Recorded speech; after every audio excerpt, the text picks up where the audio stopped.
Happy Monday.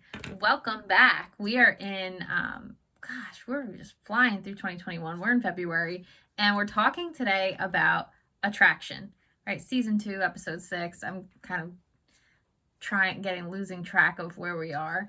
But we are talking about attraction today. And I love the idea of talking about attraction. I kind of flipped it around so that, February, Valentine's Day, everybody's like, oh, love.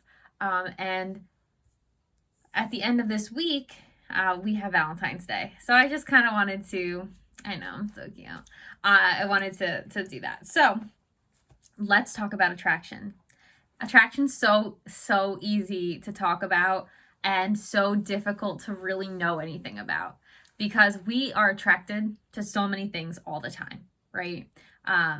We might be attracted to a job. We might be attracted to a person. We might be attracted to a piece of jewelry. We might be attracted to an animal. We might be attracted to just so many things. And that is not a physical attraction necessarily, right? There are so many different ways in which we as humans can be attracted to a thing or a person. So I want to start off with the definition that I like the best, that I will be honing in on in this conversation.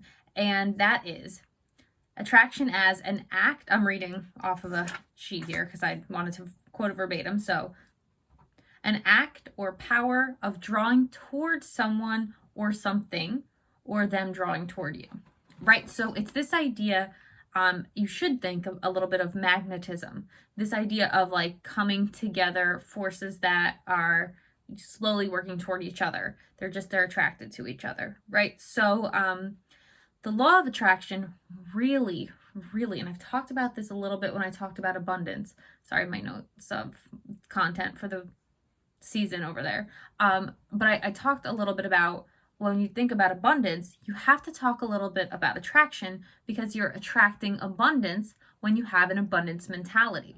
When you have a lack or a fearing or a scarcity mentality, you inadvertently attract lack. You're always attracting because you're always thinking. And attraction begins with thoughts. Everything begins with your thoughts.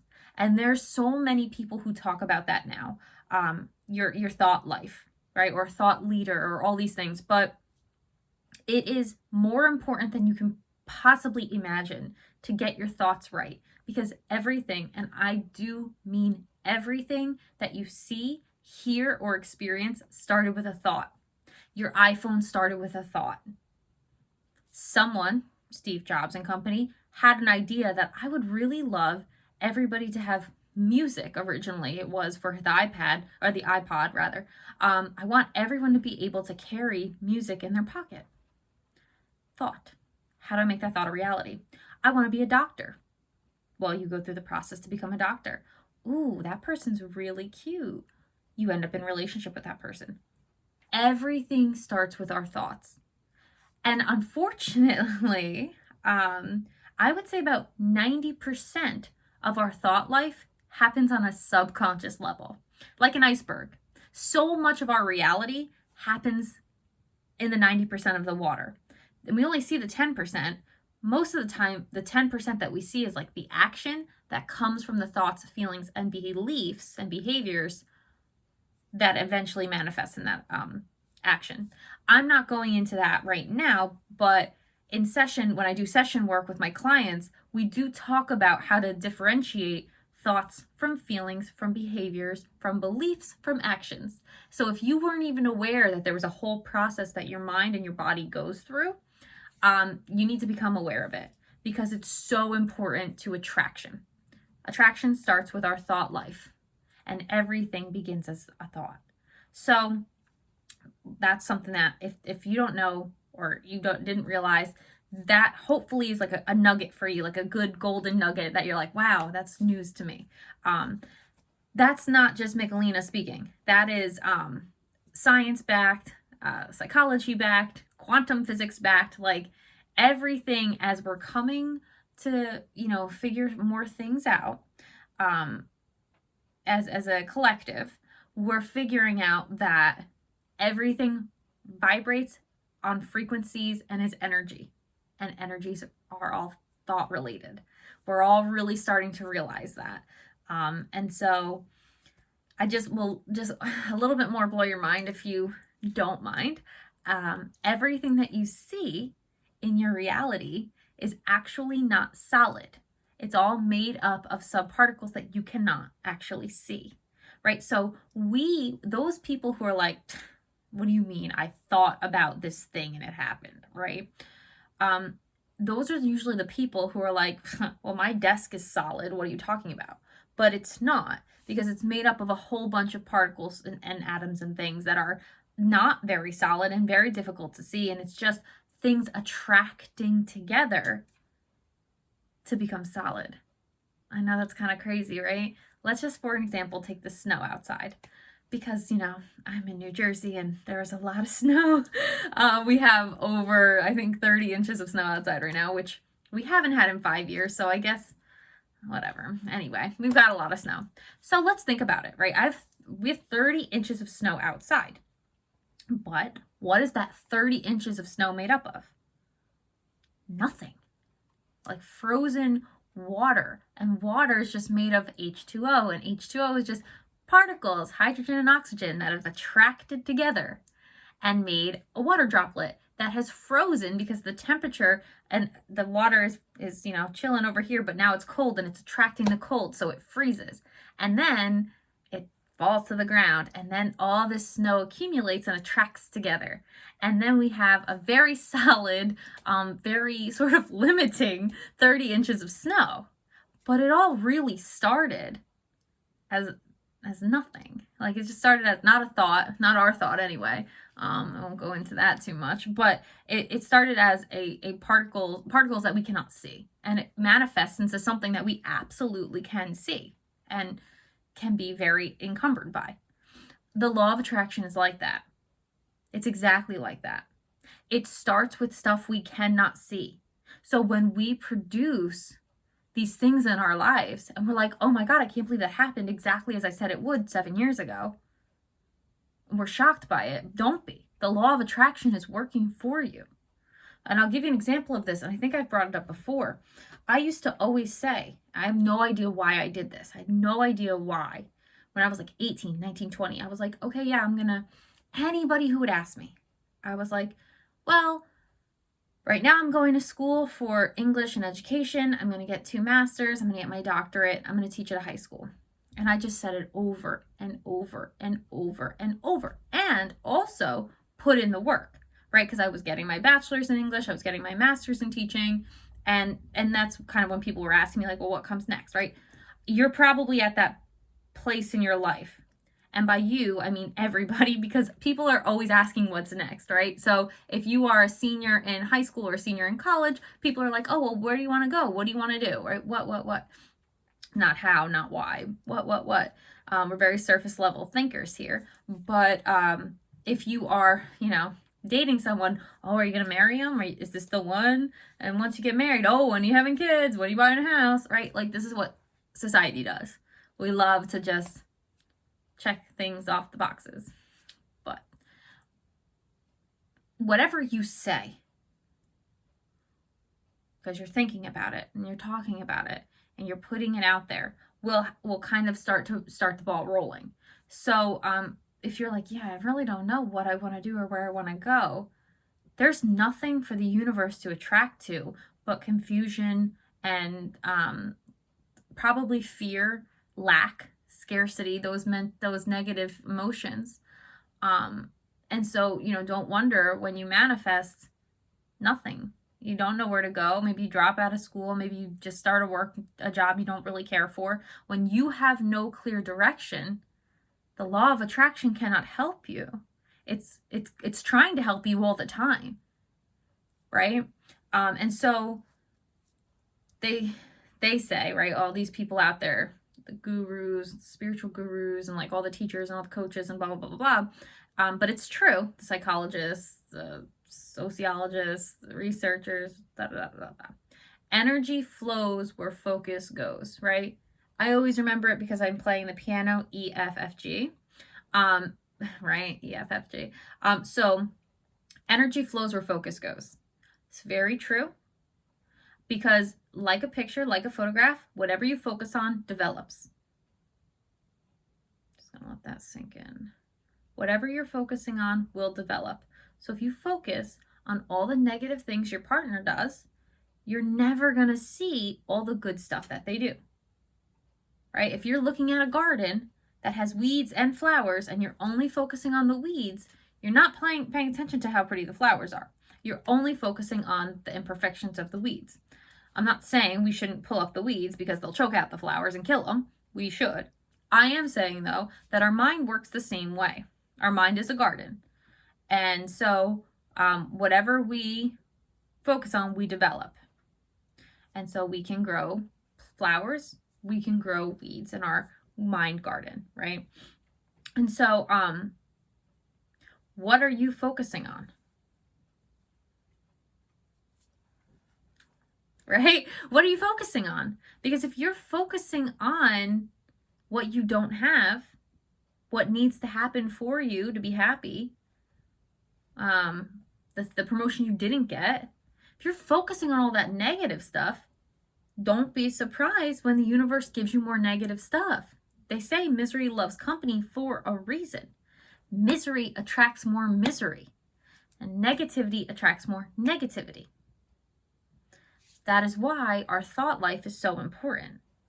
And this is a whole nother story for a whole nother day, but the way in which we perceive ourselves really matters to our thought life. If we think we're the victim all the time and everything happens to us and nothing happens through us or because of us, you're playing victim and you feel like, I can't believe this didn't happen to me, or this person cheated me, or that person did this, or this person did that, or you're always looking outside at all the things that people did to you. You're going to be miserable and attract more of that because you're sitting here thinking that the universe owes you something, and it doesn't. But when you start thinking, okay, well, how can I be a blessing? How can I help people? How can I help myself? Then the universe automatically wants to attract and help you out. It cannot help it. That's what happens. The universe is constantly attracting. It cannot help it. So, how do we, right? I like to always have a formula for, or try to have a formula. I don't know if you've noticed that. I want to make it as concrete as possible because these thoughts are heavily abstract and heavily theoretical. So I like to try to make the implementation of them as practical as possible. So basically, it's the idea of what you believe. So you have to really examine your belief system. So your beliefs with a momentum of constantly thinking about a thing, thought energy, like how much, because thoughts have momentums like a snowball, right? I'm just going to go to snow, I guess. A snowball rolling down a hill is only going to collect snow onto it and get bigger and bigger and bigger and bigger. And everything kind of has energy. I was talking about this with someone the other day when I was talking about how I got myself into trouble. In January, 3 years ago, of 2018, there was no momentum behind anything. But by June 2018, there was so much momentum of me talking to all these, people that I worked with all the time, and everything just started snowballing. So our thoughts and attraction works the same exact way. And then how you're feeling, your state of being attracts. So when you add all those things up, your beliefs, thought momentum, thought energy, and current feeling, current level of stasis, if you will, that all plays into how and what you attract. So let's say you believe, I'll take my own life example, even better. So I believed that I should have a sort of fairy tale romance. I was a big lit nerd, and I related really well to books and heroines and, love stories. And so I really believed that I should have a sort of fairy tale romance, right? And so what would happen is I would focus on really making myself and whoever I was in relationship with really work for like 6 months. And then after the 6-month honeymoon phase, it's not fun anymore. It's not romantic anymore. And it's not like a fairy tale anymore. You know, it starts to get to be work. And so then I was always like, well, this is hard. I'm gonna cut out, right? Those are my beliefs. And they were not conscious. I did not know I believed that. I had no idea I believed that until there was this repetitive pattern of, after 6 months, I was like, what am I doing with this person? Over and over and over and over. And I had no idea that I was getting this momentum and this thought energy to this want and this desire to be in this fairy tale type relationship. I had no idea. So my belief system was, I deserve this fairy tale relationship. My momentum, as I got older and read more books and saw more movies and, you know, had these false ideas of romance and relationships really is, that got more and more invested. And then what ended up happening about how I felt with it was happy when I found somebody I liked for the first 6 months, and then I was kind of over it. And so I kept that habit up, attracting. And needless to say, I had to re-examine my belief about romance, because on one hand, and I don't know if any of you are like this, the thing that you want the most is to be loved and to be understood. I did. And what I found is that I didn't love or understand myself. And you can only attract to your own level of awareness. So I did not love myself. I did not understand myself. And I kept attracting these people who did not love or understand me either. And how could they? Because that's what I was doing subconsciously. So I had these beliefs of these things I wanted. And then I wasn't really at a place where I could really have it, because I wasn't being vulnerable. I wasn't being self-aware. I wasn't being all the things you need for a fairy tale romance that doesn't exist, right? Because even like the Notebook fairy tale, like they were apart for 7 years. We really critically look at any of these texts or any of these movies, like there's a lot of conflict that happens. There has to be, right? So conflict in relationships has to happen. That's just kind of how it works. But we're not here to talk about relationships. We're here to talk about attraction. However, we are in February, and we are all very aware and very well versed in physical attraction. So we can talk about that for a minute. Physical attraction. They say you can tell, like if you walk into a room in like 90 seconds, if you're physically attracted to somebody, right? And that too starts with our belief system. Just so we know, if you think attractive equals confident success, you're only going to be attracted to confident, successful men or women or whoever, right?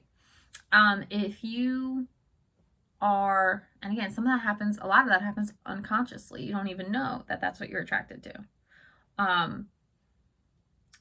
Like I didn't realize that I was attracted to athletic people, but I now realize every person I've ever dated was an athlete in some way, shape, or form. It doesn't matter that they all like kind of looked a little different, like most were tall. I like tall men, you know. I like tall men. I'm short. I'm 5'2", 5'3", so I'm attracted to what I don't have in that way. I'm like, a lot of women too are, but not all of them. And there's nothing, it's all preference, it's all belief, right? Sometimes we're attracted to what we don't have. I find tall, skinny, blonde women with big boobs to be very attractive because I'm not that. I'm a short, brunette, not very big boobed girl. And so I think that women who have those features are so attractive. Which again is also a societal standard, but it's less to do with society in my case and more to do with what I don't have, right? And we do that. We are attracted to what we don't have a lot. Not necessarily in a healthy way, but we are physically attracted to people because of our thoughts, our beliefs, and our desires. So if we do not examine ourselves if we don't know who we are, if we're not self-aware, if we don't have that level of personal mastery, we don't know what we're attracting. And a lot of times when we're lost and we're confused and we're scared and we're functioning out of lack, we're attracting chaos in our lives. I've done it. I've attracted chaos. I didn't realize it. Because when I got myself into so much trouble with my professional and personal life, what ended up happening is I didn't know where I wanted to go next. I was very confused as far as my personal trajectory and professional trajectory was concerned. I knew I didn't want to teach anymore at the high school level. I knew I wanted to get my PhD, but I didn't know why. I knew I wanted to be in a relationship I was happy with, but I wasn't in a relationship I was happy with. I knew I wanted all those things. I didn't know why or how to get them. So no shock when I did something that completely blew up my reality, because the law of attraction will give you what you're thinking about. And I was thinking about, I'm doing all these things and I don't know why, and I don't know what I want to do, and I don't know where I want to be, and I literally did not know what I wanted. And the universe defaulted, and it was like, well, here's a situation to blow it all up, figure it out. And there we were. I'm not blaming the universe for choices I've made. I'm just saying the opportunities present themselves. So the law of attraction and attraction in general is so fascinating. And it goes so much deeper than just physical attractiveness. So much deeper. To the point where if you are just focusing on physical attraction, if you're physically attractive or if someone else is physically attractive, you're actually doing a huge disservice to both you and to whomever you come in contact with. Physical attractiveness is so shallow. It really is. It's very surface level. I'm not saying there's anything wrong with being physically attracted to someone or something. We all are. We have eyes. We can't help it. But I am saying that physical attractiveness does not always lead to a good relationship or success or confidence or anything. Physical attraction is just like icing on the cake. If the icing is good and the actual cake itself, the decorations, the flavor, the texture, everything else is off, then who cares about the icing? It looks good. Maybe it tastes good, but it doesn't have, that's all you can eat. Eventually you get a stomach ache from that, right? Physical attractiveness is the icing on everything else. And that comes from depth of character, understanding your morality, understanding your values, understanding your beliefs, understanding your thoughts, understanding yourself. So, sorry, I'm way over time, but what I really want to make very prevalent is attraction starts with you. Anything you attract, everything you attract starts with you. So attraction starts with you, your thoughts, your beliefs. And so if you don't know what those are, you need to kind of really start to get looking on the inside. It's really important for you, okay? Not for me. I've already done this work. I don't care. You know what I mean? You do you. But if you're watching, there's a reason for it. And it's probably a call to start to invest in yourself. Start to investigate yourself. Start to cultivate the garden of your mind and your spirit and your soul, you know? Because life is so much more than what we see. I hope I brought that out in at least this conversation. Like, we see the snow, but it took a lot for it to get there. That's how the law of attraction works.